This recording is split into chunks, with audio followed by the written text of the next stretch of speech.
ভাই আইফোন আমার কিনতে মন চাই। বাবার একদিন বলছিলাম, বাবা আমার একটা আইফোন কিনে দিবা। বাবা আমার দিকে তাকিয়ে বলতেছে, বাবা তোর একটা ফোন কিনে দিতে খুব ইচ্ছা করে, কিন্তু আমি 400-500 টাকা কামাই করি, রিক্সা চালাই, তোর আইফোন কিভাবে কিনে দেই? ভাই কথাগুলা আমার জন্য বলতেছি না, আমার মতন হাজারো মধ্যবিত্ত ছেলে আছে তাদের জন্য বলতেছি। আরে ভাই আমার আইফোন আছে সেটা আমি মানি, কিন্তু সবার তো আর আইফোন নাই।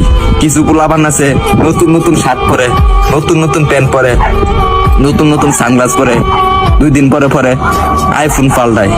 তাদেরকে উদ্দেশ্য করে বলতেছি, ভাই আমরা গরিব মানুষ, ভাই আমরা দিনের না দিন খাই, আমরা আইফোন কিনবো ভাই, কারণ 3 বেলা তো ঠিক মতন খাইতে পারি না। পরে হঠাৎ একদিন বাবা কষ্ট করে প্রতিদিন 100 টাকা করে জমায়া একদিন আমাকে 14,000 টাকা দিল।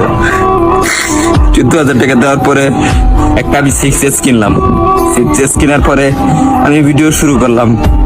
ভিডিও শুরু করে এই যে ভিডিও দিতেছি আপনাদেরকে, হয়তো আপনারা ভাবেন যে আমি কথাগুলা বলি লাইক ভিউ পাওয়ার জন্য।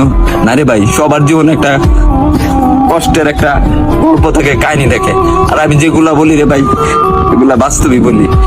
তারপরে ভিডিও করতেছি, আর এখন যখন ভিডিও করতেছি ভালো একটা পজিশনে যাইতেছি, একদিন আব্বুরে বললাম, আব্বু তুমি এই ফোনটা দিছো না, এই ফোনের টাকা একদিন আমি এই টিকটক থেকে তোমাকে ব্যাগ দিব।